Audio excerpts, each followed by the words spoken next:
My years of researching and recreating various eras of the Middle Ages and Renaissance have finally been put fruitfully to use. I have a historical consulting credit to my name for an actual film soon to be premiered called Knight to Queen.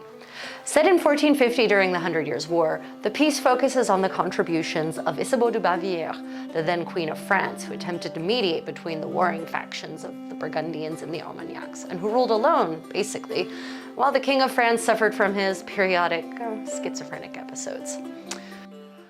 And so, I set off to Denver for the private screening of the finished piece and the wrap party.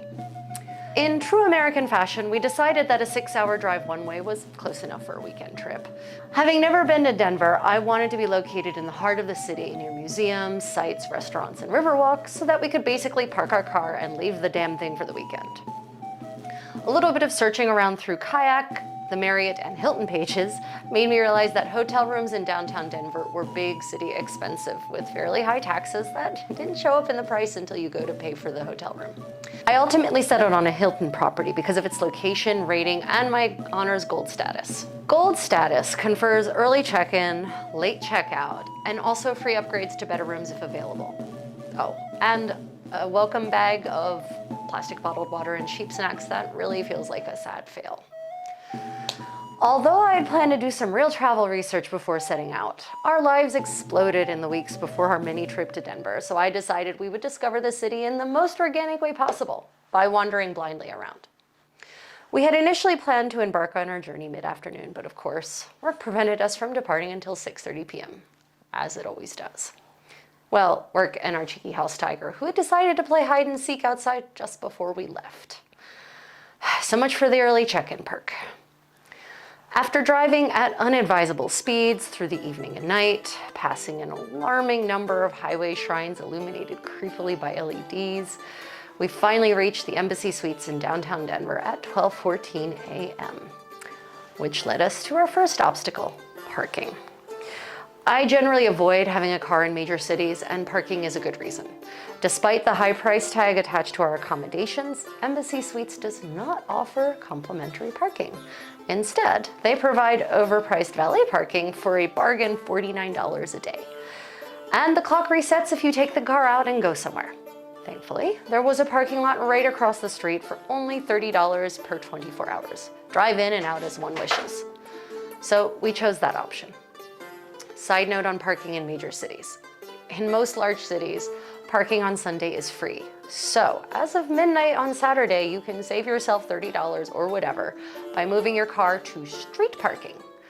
Wish we had realized that before we shelled out the $30 for the second 24-hour period. Actually, I wish I'd remembered that because it's something I used to know back in the old days. If you're enjoying this travel vlog, please like the video and subscribe and click notifications to my Travels with the Contessa channel.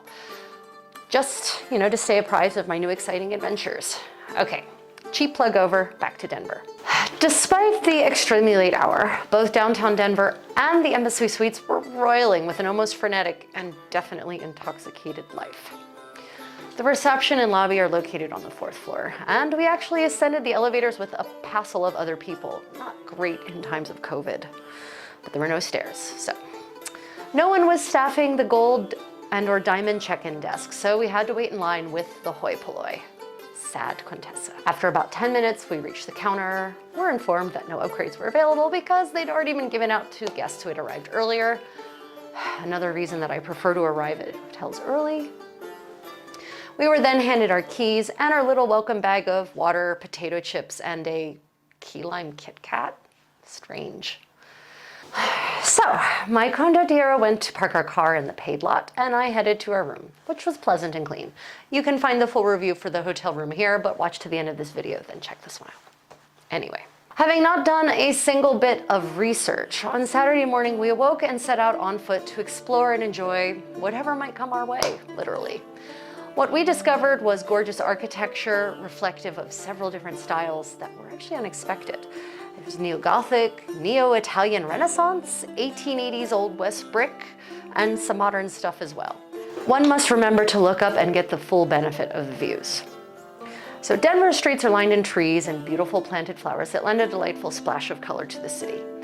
We made our way to the Riverwalk, the mighty, mighty Platte, as one of our Denver friends Riley calls it, where we joined an array of humanity running, riding bikes, walking, wobbling along on city scooters with the grace of an albatross. I can definitely recommend the river walks in Denver. Now, when I said that we had not done any research about Denver, that's not entirely true. Whenever we head anywhere new, I investigate the potential presence of my favorite breakfast restaurant chain in the whole wide world, Original Pancake House. Now, it may seem very off-brand for the Contessa to love a chain restaurant, but OPH distinguishes itself not only from chain restaurants, but honestly from many local establishments as well. For instance, they have very strict standards for quality of ingredients, mandating that only fresh components be utilized, and sourcing high-quality items such as Tillamook cheese rather than Kraft cheese product. Their kitchens do not have freezers or microwaves, actually. They even utilize a sourdough batter cultured for 24 hours in-house to make true buttermilk pancakes and waffles that simply melt in your mouth. Their omelets consist of 4 eggs and are prepared utilizing an amazing oven technique that results in a perfectly cooked, fluffy concoction that satisfies mouthfeel, taste, and texture. Albuquerque sadly has no OPH, so we always use our travels as a chance to hopefully enjoy the restaurant's offerings elsewhere. A real treat for us.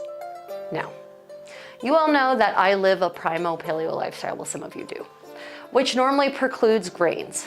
But I do make occasional exceptions for dishes that are worth the sleepy, heavy feeling that follows. And OPH pancakes are worth every bit of it. And also, I get OPH pancakes about twice a year, so it's okay. Anyway, after walking about downtown Denver, we headed out to the nearest OPH, about a 20-minute drive to Denver Tech campus, and worth the drive. Although I wish I had looked into taking the light rail there rather than driving, I've fallen out of the habit, or I had fallen out of the habit, of even considering public transport, since it is hardly available where we lived in Albuquerque, or most places in the US for that matter. We were meeting the director and creator of Night to Queen, Sarah Lotfi, and her husband Curtis at the restaurant.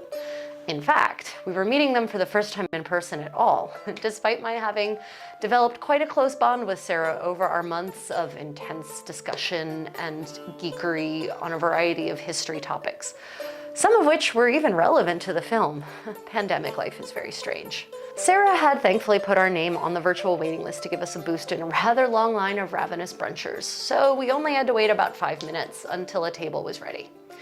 If you are unfamiliar with OPH, check them out. The one in Denver got our orders perfect and met all the expectations I have of an OPH experience. As is often the case when imprisoned in the embrace of good company, we chatted until the restaurant shut down. Okay, not necessarily that impressive OPH annoyingly closes at 2 p.m. Well, a lot of them close mid-afternoon, and this one at 2. Where am I supposed to go for a quality Brinner, the best meal of the day? I don't know. Anyway. Returning back to downtown Denver through the maze of I-25 traffic, we returned to our super secure parking lot and headed to the room to change into our private screening clothes and head out. Night to Queen was being screened at a great independent theater that regularly hosts such events that also happened to only be 2.3 miles away by foot. My condottarian and I regularly eat such minor distances as a snack, so we decided to walk and see what interesting sights lay along our path.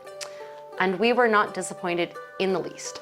Denver features a variety of fascinating neo-architecture, by which I mean neo-Gothic, neo-Renaissance Italian, neoclassical, etc. And actually, more neo-Renaissance Italian than I've ever seen in any other city in my life.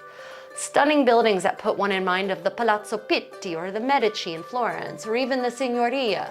There was even a massive storage facility featuring Italianate parapets that seemed as though someone had stretched it upward.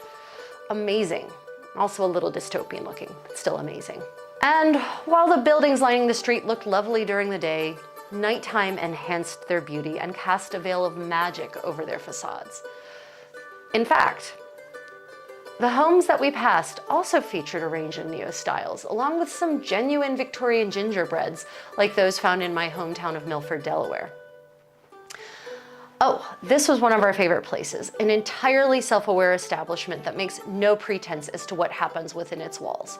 Bad axe throwing. I have to say that I find the concept of archery and thrown axe bars positively delightful from the perspective of someone who does not imbibe. The antics that take place at such locales are far more entertaining than any reality show. Well, as long as one is watching from a safe distance or from the other side of plexiglass walls. Anyway, it was very obvious that neighborhoods along Colfax Avenue were in the midst of gentrification. Hipster bars recently renovated adjoined forebodingly shuttered storefronts.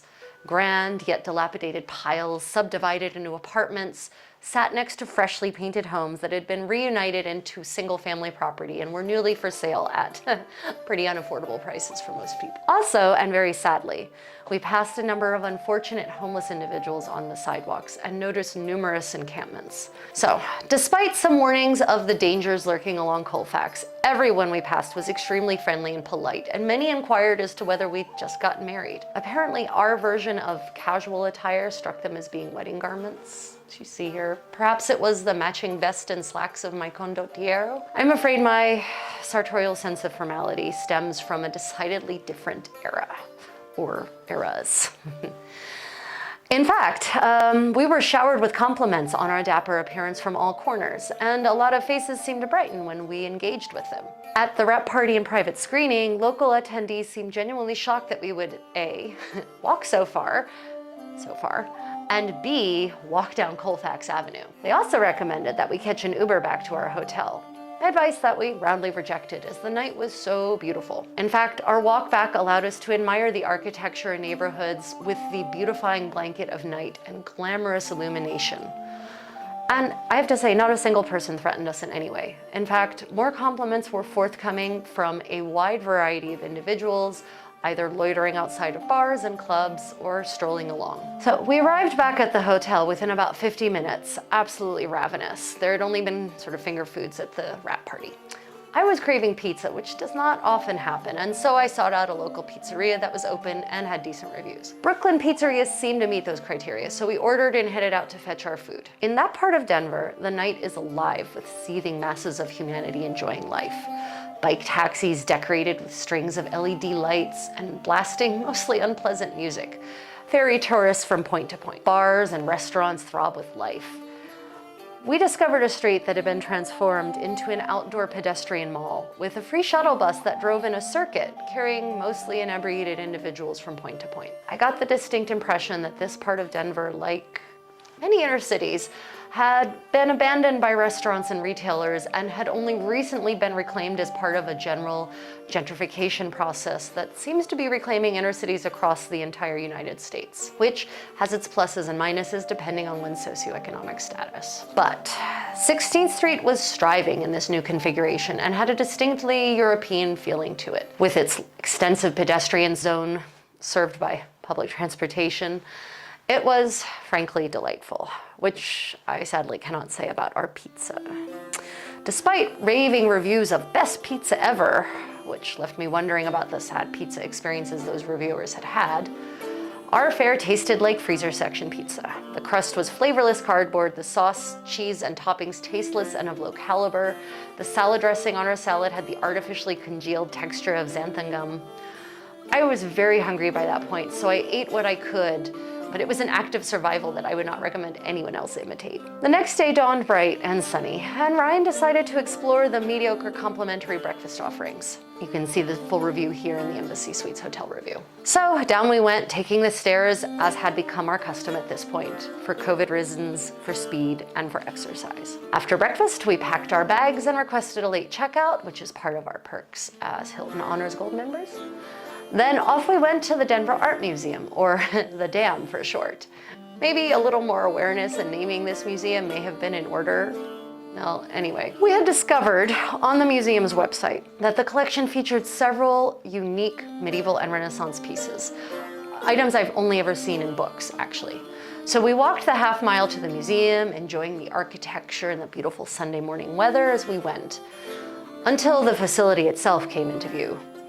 The Denver Art Museum looms forebodingly like a fortress from a medievaloid post-apocalyptic future.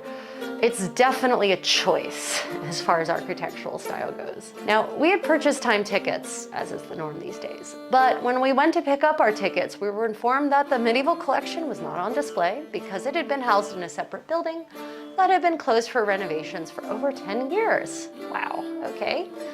So there were really only 2 exhibits on display in the whole museum: an Impression exhibit and a contemporary exhibit on an African artist working in multimedia. The Impressionist exhibit featured works from seminal artists as well as from lesser known ones, so it was an enjoyable time for me. I do like Impressionist works. The contemporary artist had also created a very engaging, interesting installation that involved paint and upcycled refuse and music. My favorite one was the piece featuring the giant rotting flesh flower. Nature is simply amazing.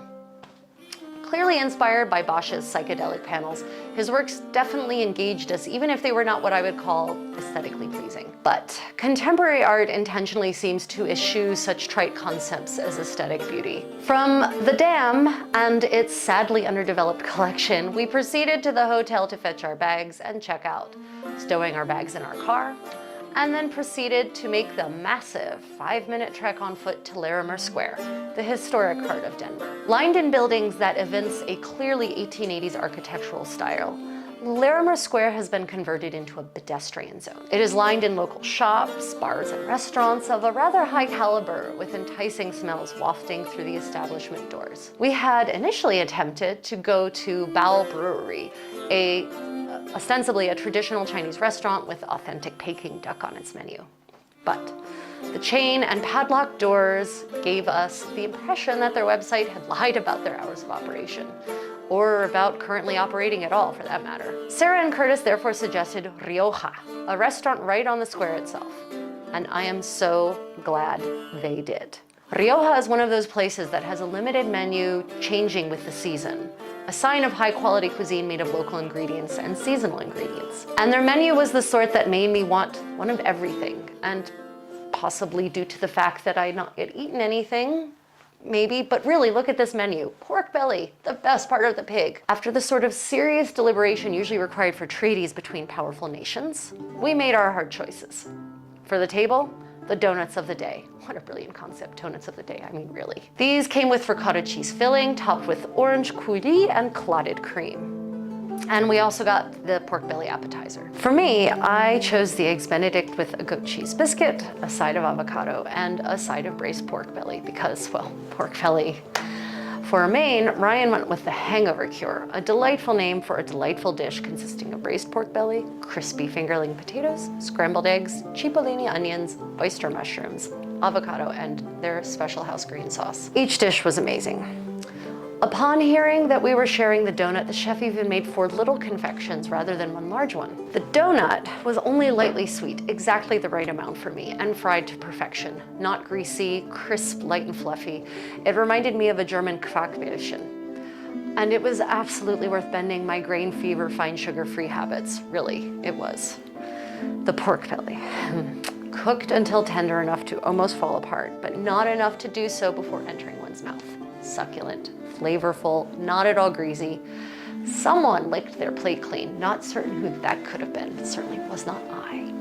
The Benedict with goat cheese biscuits and Parmesan cream sauce, my God, amazing. And also worth bending the grain-free rule. Ryan's dish also exceeded expectations. Honestly, I wish we had split our dishes and shared, or that Rioja would simply offer a buffet of their menu. I would pay a premium for that sort of privilege. I mean, like $100 a person, no questions asked. As with brunch on the previous day, we sat with our friends and chatted long after finishing our dishes, with no one handing us a check with an insincere "sit as long as you like," all the while looking over our shoulder, impatient for us to be gone so that they can churn more customers through the grinder.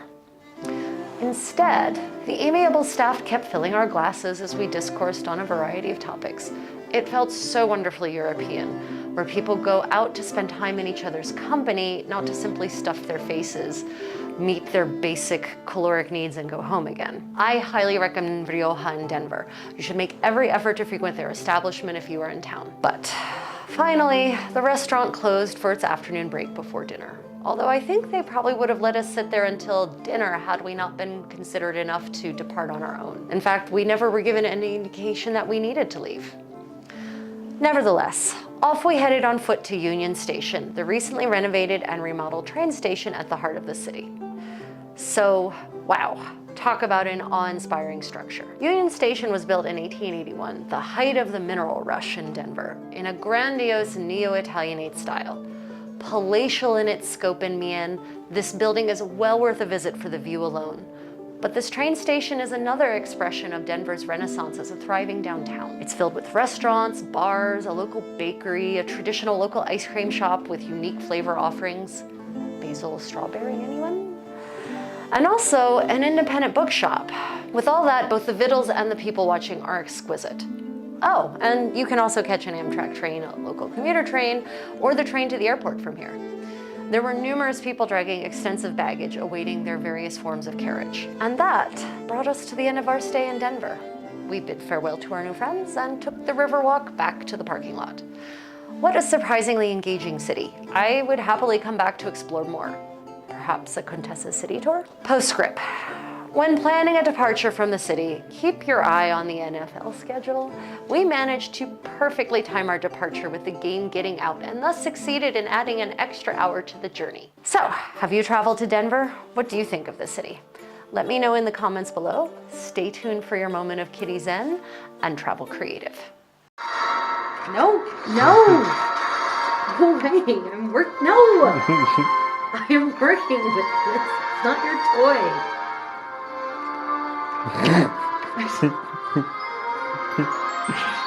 No! No!